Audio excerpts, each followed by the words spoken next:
Get to the last patient, fourth patient. Was like, oh, I'm gonna faint.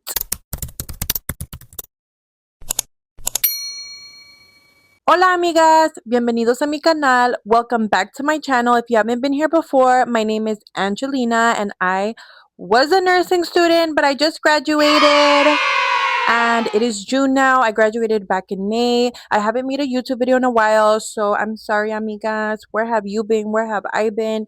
It's been a long time. Today I want to do a story time of when I went to the ER during clinicals.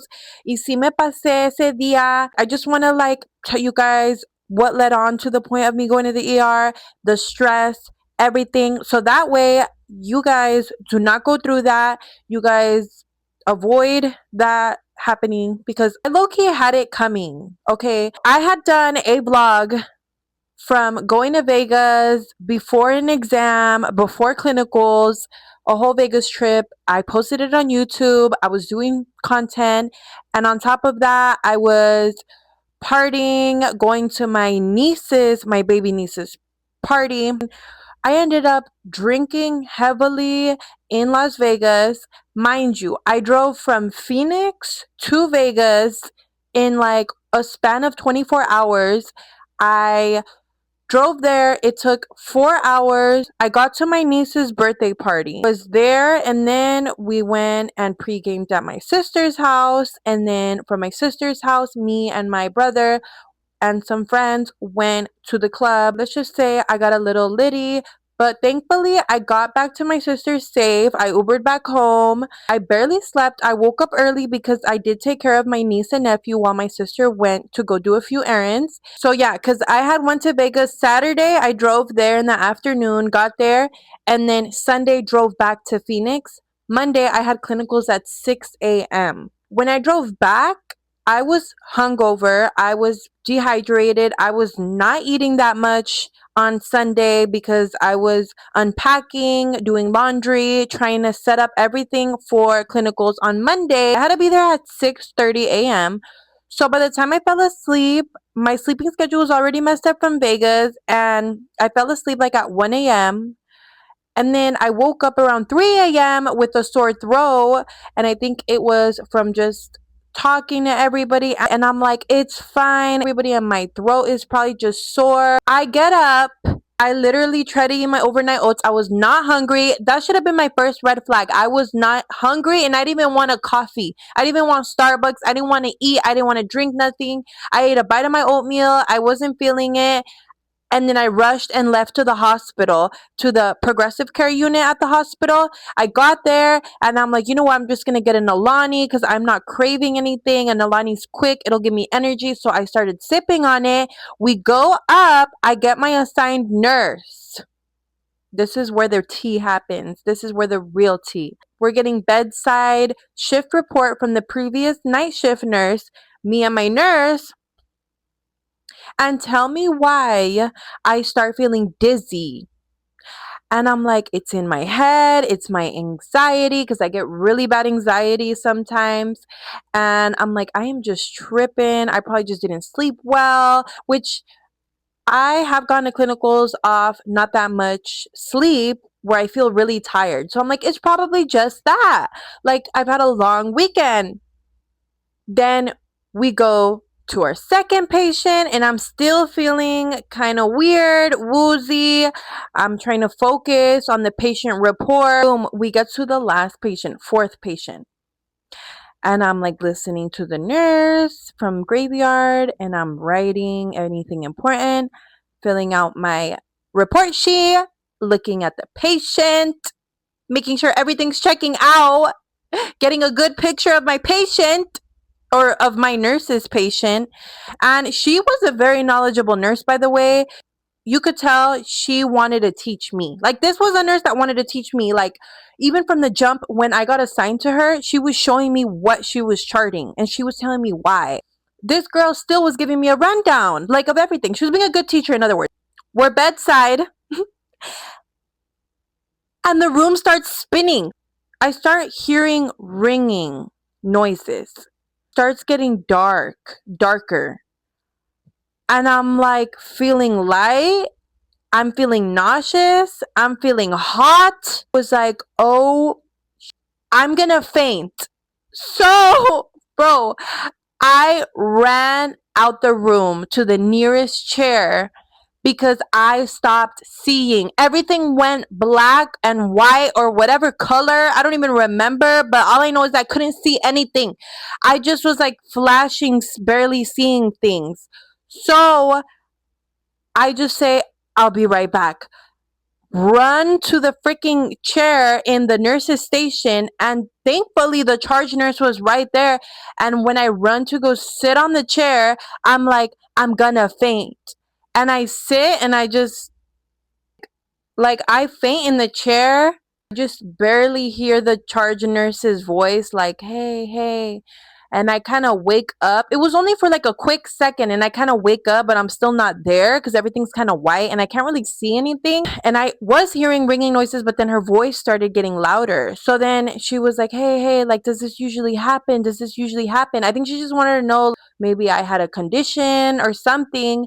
And I looked at her and I'm like, no, no, this doesn't happen. I don't know what's going on. Like, I feel weird. Like, because this has never happened to me. Like, what? So I'm just like, dude, my mind was blank. Like, I couldn't even listen to her, focus on her. I was just staring at the wall. And I remember I wasn't thinking of anything. I was just like, I don't know what I looked like. I don't know. I just blanked out. I don't know for how long. She gets my name, I think, and this part's kind of blurred out because everything was blurry at this point. She calls my clinical instructor. She comes up, and by then I'm kind of feeling a little bit better because I think I drink water. I drink a little bit of water. She's like, do you want them to wheel you out? Do you think you can walk? And I'm like, no, I feel a little better. I drink some water. It's not blurry anymore. Like, I don't hear the ringing noises. I am feeling hot a little bit, but I think I'm okay. Like, I can walk myself down. She's like, you need to go to the ER. And I'm like, I kept downplaying it, guys, because I'm like, bro, I probably just had like strained, dehydrated. I just wanted to downplay it so bad because it was my last, I think it was one of my last clinicals, and I've gone to every clinical on time and everything, and I've done really good at my clinicals. So I was kind of sad, and I wanted to stay with the patients. Like, I really liked the assignments we had.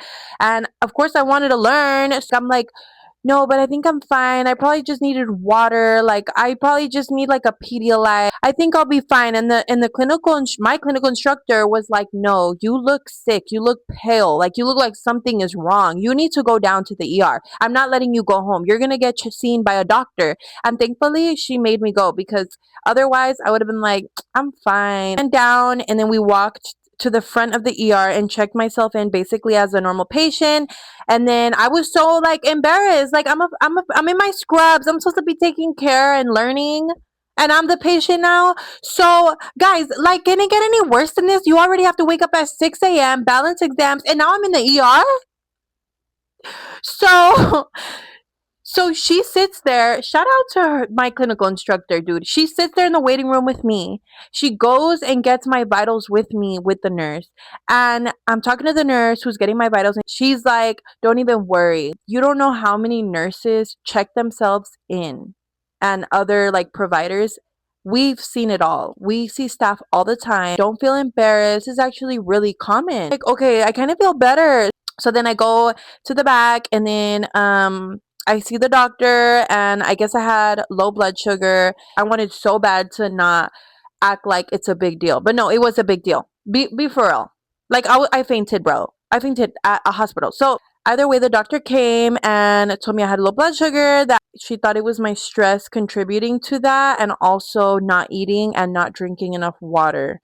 My cousin comes and picks me up, and he drives me back home. My clinical instructor did not trust me to drive. Like, she was like, I don't know, you should not be driving. You could crash. Like, if you faint, if you know.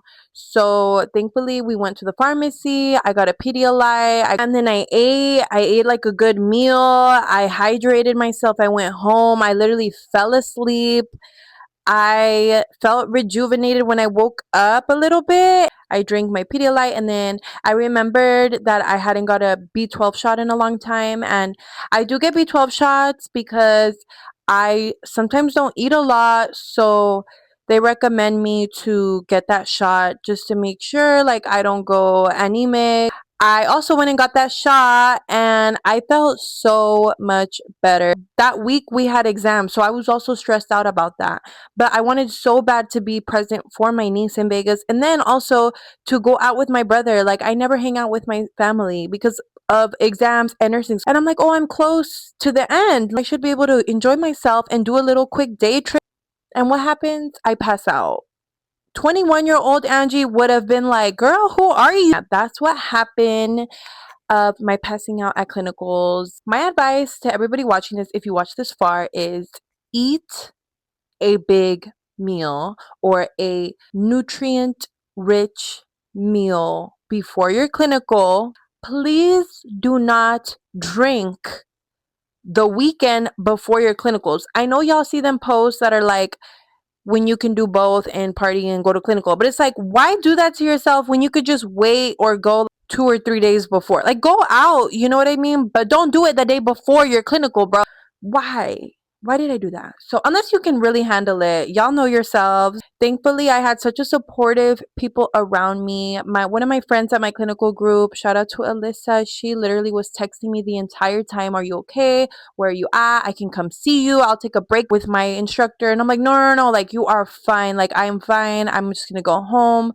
And then when I got back to school, like the word got around that I passed out. So my classmates were like, hey, we heard what happened. Are you okay? On Tuesday, I was still feeling sick a little bit. Like it took me 2 days to recover from this fainting moment. And I was in class and I felt sick again. So I left home. I think truly the stress got to me of school during this time because in actuality, I was already hydrated. I had already ate by the time Tuesday came, been well rested.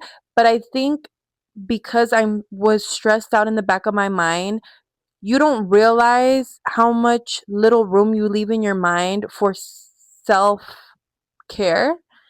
You're just constantly thinking exam, exam, exam. What do I have to study for this exam? And it's really not healthy for your mind. You have to really slow down and unwind, and my mind was not rested. Does that make sense? I ended up resting on Monday after when I left my clinical and then Tuesday morning before class. But what had happened? My mind wasn't rested because I just kept thinking, wow, I went to Vegas, like I'm behind. I have to study, like, oh my God, I have to do this, this, and this. That's my story of when I passed out at clinical and I had to go to the ER. And I hope that that does not happen to any of my nursing people. Learn from my mistakes and don't go to Vegas before clinical. Take care of yourself, unwind, let your mind breathe. Remember, it is okay to breathe and take care of yourself in nursing school. Thank you guys for watching. Subscribe, like this video, and leave a comment below for any other video ideas or questions you guys have. Love you guys.